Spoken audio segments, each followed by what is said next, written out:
만약에 지금 5천만 원이 있다면 어디에 투자를 하시겠나요? 수도권, 뭐 지방 네. 다 통틀어서. 만약에 수도권 지방만 얘기한다면은 저는 지방을 조금 더 볼 것 같아요. 그 이유는 사실 수도권 시장도 지금 투자할 수 있는 기회가 있지만 거의 막바지에 다가가고 있는 중이고 지금 이제 투자 공부를 시작하시는 분들 입장에서는 이제 공부를 한 달, 두 달 쌓아 가셔야 되는데 당장 이제 이 수도권은 이제 이미 지나가는 시장이기 때문에 지금 앞으로 기회가 많이 펼쳐질 곳은 이제 지방에 있다 보니까 지방을 일단 공부를 좀 해가면서 준비를 하시라고 말씀을 드리고 싶고요. 또 하나 더 말씀드리고 싶은 거는 이런 식으로 생각을 해보시면 좋을 것 같아요. 남들이 보지 않는 곳, 남들이 잘 생각하지 않는 곳.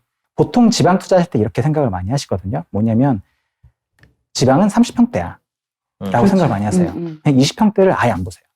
그런 분들이 많으세요. 근데 사실 그런 거는 다 투자자에게는 편견이고 결국은 그게 나에게 독이 되는 거거든요.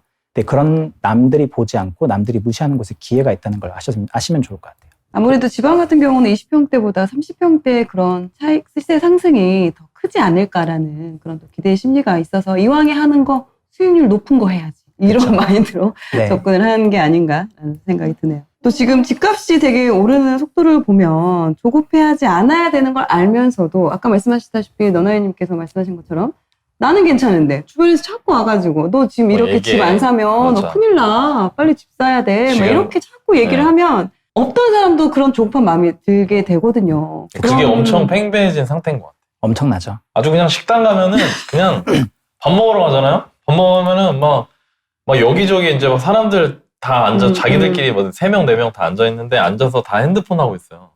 그 핸드폰 보면은 다 이제 주식이야. 그리고 얘기하고 있으면 막 집 샀어? 막 니네 오빠 집 샀어? 뭐 결혼한데 샀어? 막 다 그런 얘기니까. 근데 그럴 때 나만 아무것도 안 하고 있으면 당연히. 그치. 그쵸. 너무 이해돼, 나 솔직히. 얼마나 힘들겠어. 진짜 이해가 되고요. 저 같은 경우는 최근에 회사를 옮겼거든요. 네, 회사를 옮기고 나서 저희 회사에서는 부동산 얘기를 한 사람이 거의 없더라고요. 대부분 주식 얘기를 많이 하거든요. 정말 뭐 밥 먹으나 일하나 항상 주식 얘기를 많이 하는데 근데 저는 사람들이 부동산에 관심이 별로 없는 줄 알았어요. 근데 알고 봤더니 나중에 개인적으로 밥을 먹거나 할 때 얘기를 해보면은 다들 부동산에 관심이 많아요. 없는 게 아니에요. 근데 이거를 공개적으로 얘기하는 거를 굉장히 꺼려해요. 왜 그러냐면요. 사람들은 암묵적으로 누가 어디에 집을 갖고 있다는 거에 대해서 편견을 가지고 바라본다거나 혹은 투자를 한다는 거면 투기꾼으로 바라본다거나 하다 보니까 자기가 어디에 얼마의 집을 주고 거주한다는 거를 공개한다는 것 자체가 굉장히 자기의 그 프라이버시를 침해받는다고 생각을 하는 경향이 있는 것 같아요. 나는 똑같이 일을 하는 사람인데 마치 연봉을 다 까고 다니는 것처럼 누구는 대리인데 잠실에 살고 누구는 똑같은 대리인데 저기 뭐 지방에 살고 뭐 이러면은 그 사람에 대한 자산이 네. 등급처럼 이렇게 돼버리니까. 그 사람이 잠실에서 월세 살 수도 있는데. 네, 그렇게 평가를 해버리니까 사람들이 그걸 꺼려하는 것 같아요.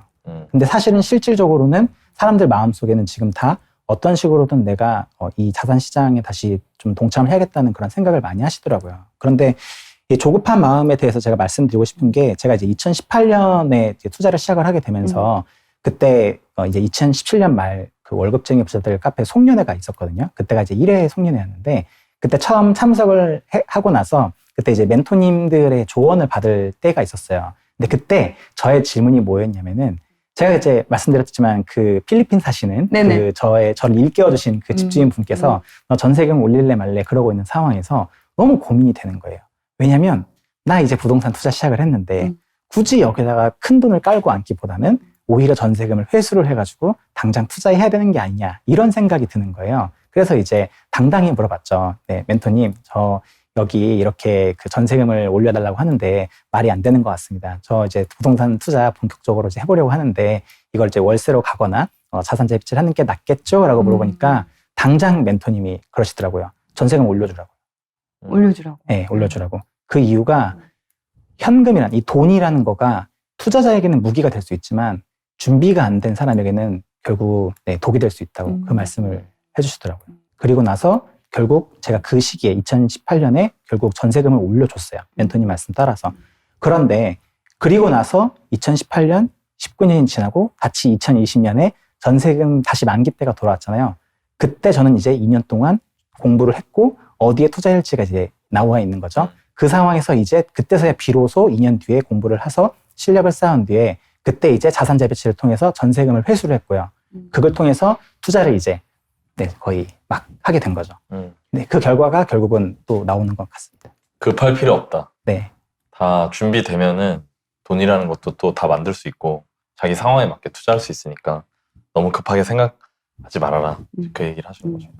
네. 그러면은 그 제대로 좀 공부하겠다는 마음을 먹으면 어떤 것부터 또 이제 시작을 해야 될지, 일반 분들 같은 경우는 뭐 책을 읽어야 될지, 뭐 강의를 들어야 될지 이런 부분에서 또 고민이 되는 부분이 있거든요. 어떤 네. 것부터 시작하면 될까요? 말씀하신 대로 사실 투자자가 할 수 있는 게 딱 그냥 심플하게 4가지거든요.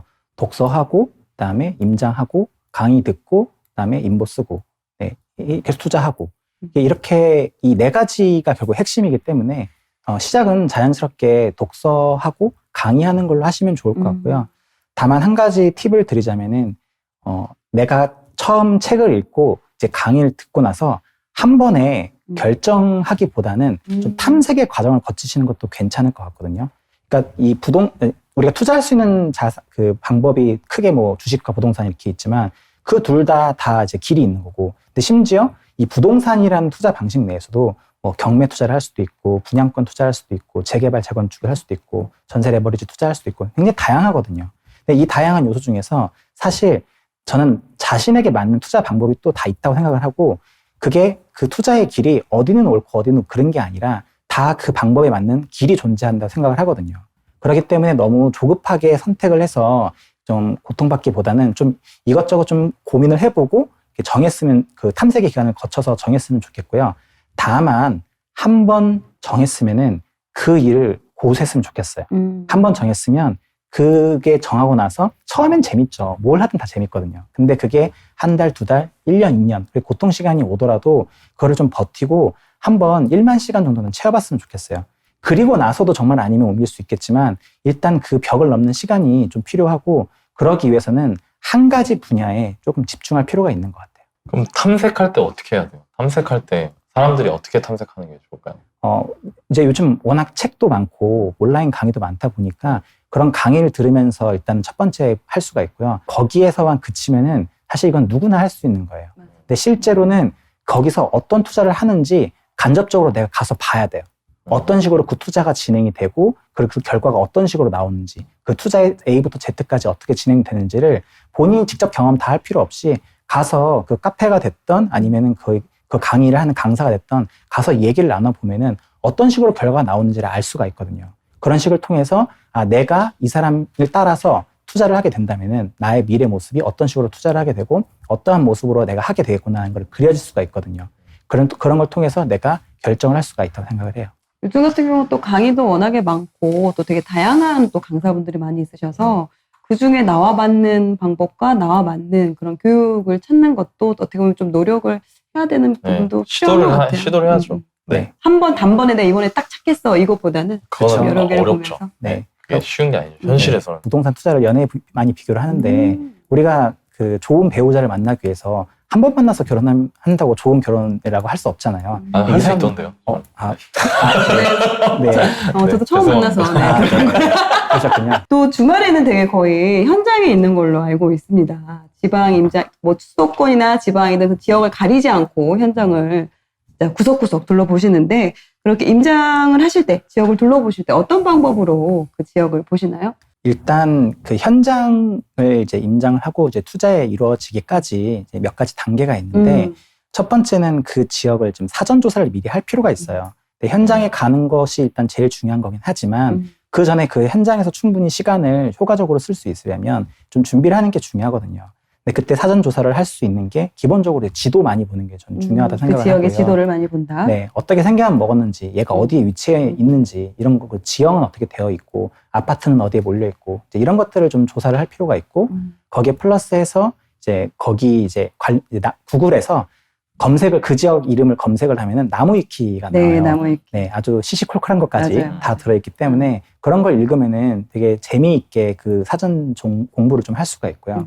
그리고 나서 이제 현장에 가서 이제 그 지역을 둘러봅니다. 둘러보는 그 현장 임장을 하고, 갔다 하고 나서 이제 정리를 해서 내가 이제 투자 후보를 뽑고요. 투자 후보를 뽑은 다음에, 그다음에 다시 이제 그 후보에 따라서 매물 임장을 하고, 그리고 나서 이제 1등을 뽑고 투자를 하게 되는데요. 말씀하신 그 이제 현장에서 임장을 어떻게 하냐 그 부분에 대해서 좀 더 말씀을 드리면은 저는 이 부동산 투자가 재밌는 이유가 이게 이제 멘토님이 해주신 말인데 소클님이 해주신 말인데 부동산 투자는 사람들의 삶이다라는 그런 말씀을 해주시거든요.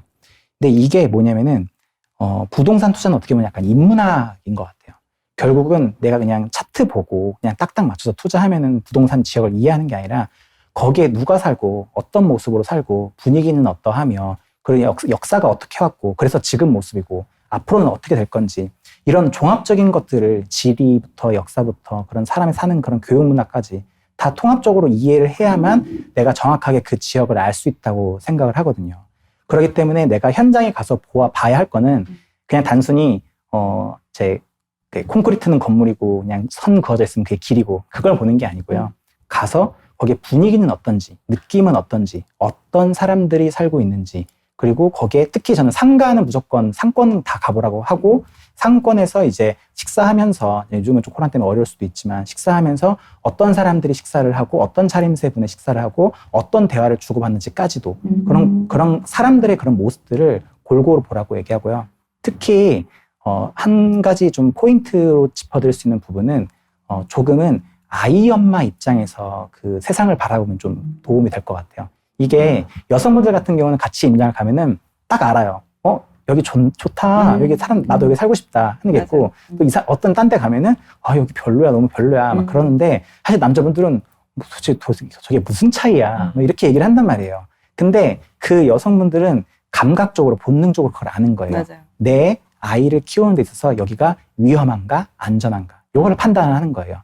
예를 들어 유모차를 끌 때도 턱이 보도블럭이 딱 있으면은 정말 바닥까지 이쁘게 돼 있어가지고 그 유모차가 지나갈 때 스무스하게 지나갈 수 있는 데가 있는 반면에 심지어 이 턱 내려가는 게 없거나 그 턱을 대충 만드는 그런 곳도 있거든요. 근데 저는 그게 그 지역에 있는 사람들이 그 지역 문화에 얼마만큼 관심을 가지고 있느냐 이게 다 거기에 반영이 된다고 생각을 하거든요. 그런 게 저는 중요하다고 생각을 해요. 확실히 임장을 같이 이제 현장 임장을 이제 남자분들하고 여자분들하고 같이 가면은 보는 게 좀 다른 것 같아요. 남자분들은 그 아파트의 그 창문이 저기는 왜 아파트인데 오피스텔 같은 창문을 댔지? 막 이거에 초점을 맞춰서 보시더라고요. 근데 저랑 같이 간 여자분은 그게 무슨 저게 왜 중요해? 저게 왜 뭐가 중요해? 그냥 여기 단지 분위기 좋구만. 이렇게 좀 약간 바라보는 시선이 조금 다른데 대체적으로는 집을 구매하는 사람들은 아무래도 엄마, 아내의 입장에서 많이 좀 선택을 하는 편이라서 오히려 여자분들의 그런 좀 감성적인 부분이나 그런 부분이 오히려 좀 보기에 좀 더 낫지 않나라는 생각도 좀 들기도 하더라고요. 네. 그러면은 만약에 예를 들어 임장 가면은 그런 걸 봐야 되니까 그냥 길에서 그냥 막 돌아다니면 돼요. 아니면은 뭐 길에서요? 아니 그러니까 네. 뭐 도로에서 그냥 막 그냥 돌아다니는지 네네. 아니면 뭐 집을 들어가서 봐야 되는 건지. 네, 그렇죠. 네. 그러니까 단순히 이제 제가 처음에 말씀드린 것처럼 일단 그 임장을 할 때 그 지역을 분위기를 살피는 분위기 임장이라는 걸 먼저 하고 그리고 나서 한번 그 지역을 정리를 해서 내가 그 지역에서 사람들이 살기 좋아하는 거주하기 선호하는 지역을 쭉 순위를 매긴 다음에 그 순위 안에서 순서대로 내가 투자가 가능한 물건이 있는지 없는지를 체크를 하고 그 우선순위에 따라서 이제 매물 임장을 실제 그 물건을 보는 임장을 하시면 될 것 같아요. 동네를 일단은 돌아다녀야겠네요. 네, 처음에는 그 동네를 많이 돌아다니는 게 그리고 중요합니다. 그 단지별로도 다 들어가서 네. 그 분위기나 이런 부분을 다 확인을 하시는 건가요? 네네네. 그 동네 볼 때는 사람들 보는 거예요.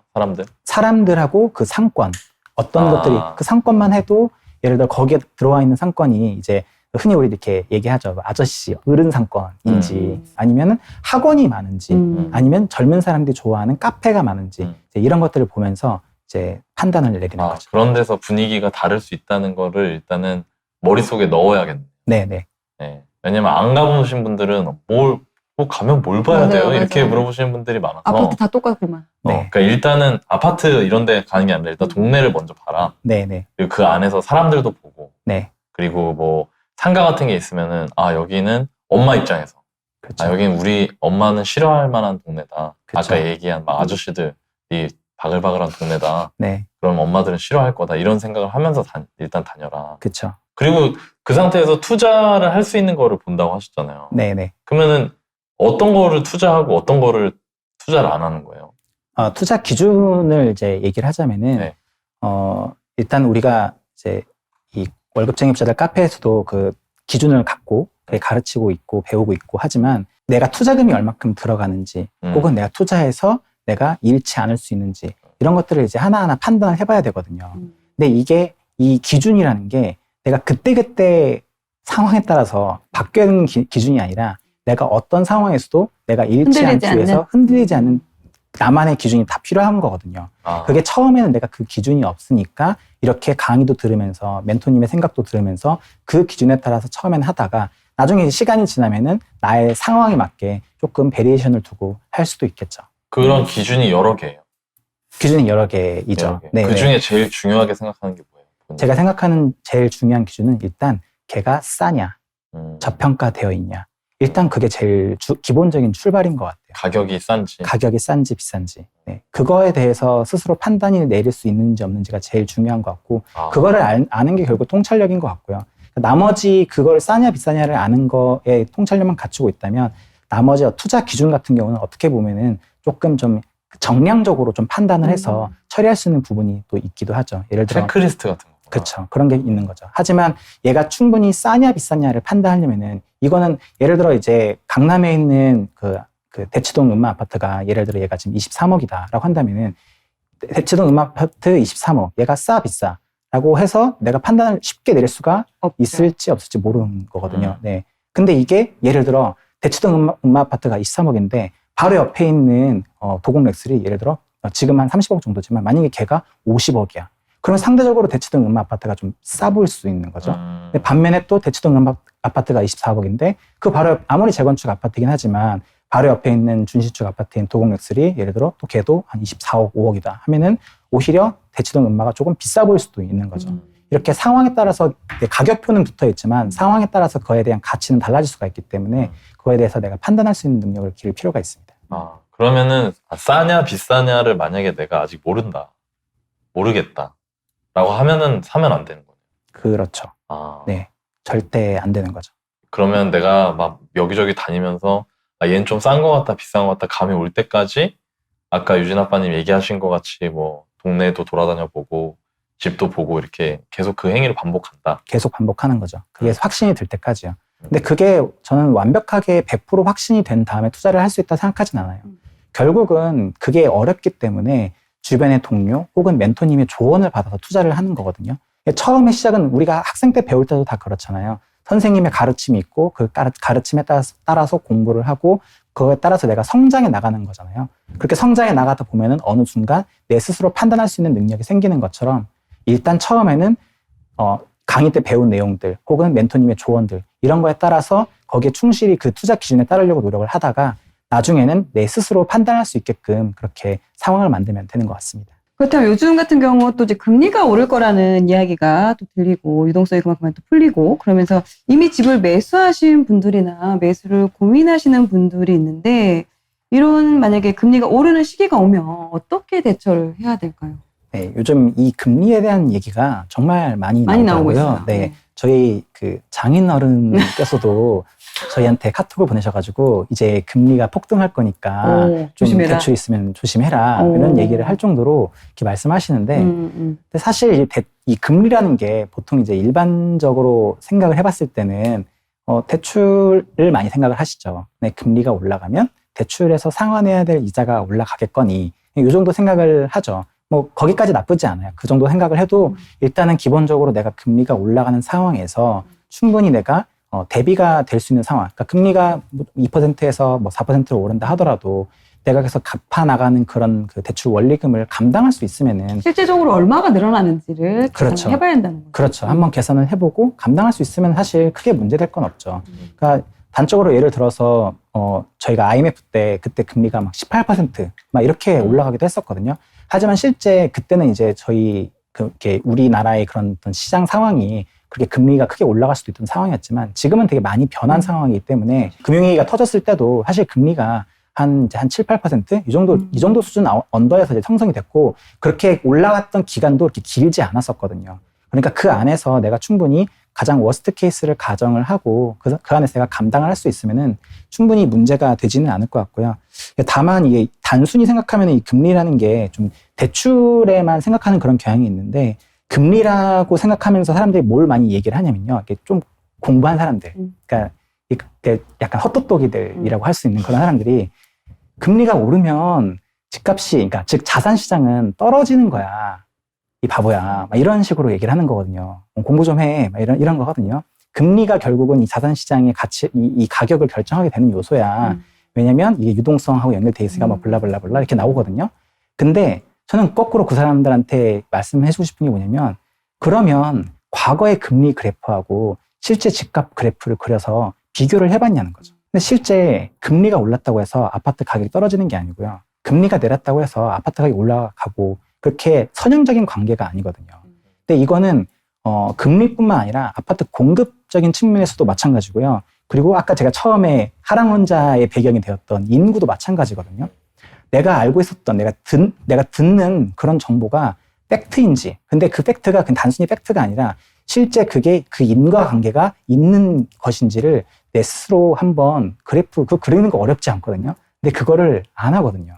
근데 한번 해보면은 아실 거예요. 아, 이게 금리가 오른다고 해서 내가 두려워할 게 아니구나.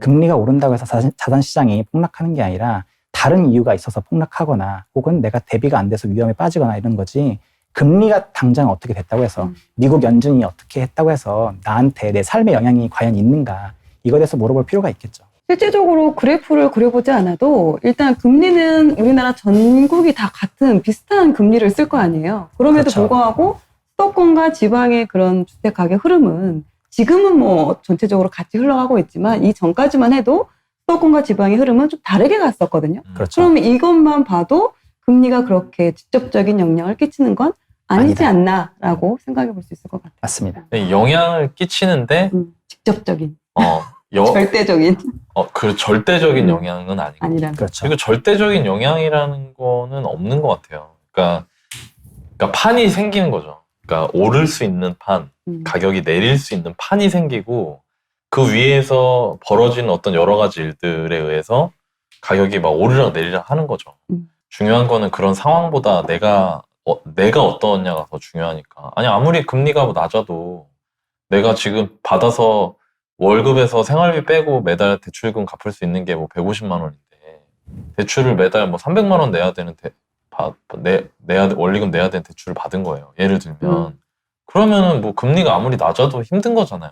그렇죠. 그러니까 그런 관점으로 보시는 것도 되게 중요한 것 같아요. 저는. 네. 그러네요. 금리보다 오히려 내 소득이 줄어드는 게 더 큰 내 위험이지. 상황을 잘 봐야지. 내 상황을 잘 볼 필요가 있죠. 그 너나이님께서 저기 그 신사임당 그쪽에 라방에서 아는 선배에서 여러 가지로 조언을 해주시고 계시지만, 그러니까 실거주자 입장에서 결국 제일 고민하는 거는 지금 내가 집을 사서 집값이 떨어질 거냐 안 떨어질 거냐, 요거 고민 많이 하시는 거거든요. 네. 근데 이제 방송에서 이제 저도 방송 시청하면서 댓글창을 보면은 그래서 그럼 지금 집을 사라는 거냐, 그렇게 얘기가 많이 올라와요. 근데 사람들이 좀 아셔야 될 게 뭐냐면은 결국은 내가 감당할 수 있는 그 선에서 집을 사는 게 중요한 거거든요. 그러니까 너나이님이 거기서 라방에서 그 조언해 주시는 그런 그 물건들 혹은 그 지역들, 그런 것들이 분명히 하락장이 오게 되면은 반드시 조정을 받게 될 거예요. 걔라고 해서 피해가는 게 아니에요. 하지만 그럼에도 불구하고 그런 상황에서 그 사연을 주신 분이 버틸 수 있는 상황을 고려해서, 또는 그런 시장의 상황이 좀 안 좋아졌을 때 다른 지역에 비해서는 상대적으로는 덜 영향을 받는 그런 지역들, 그런 것들을 감안해서 말씀해 주시는 거거든요. 근데 사람들은 이제 그런 거를 흔히 쉽게 그냥 간과해 버리고 너나님 집 사래. 거기에만 집중을 하는 거죠.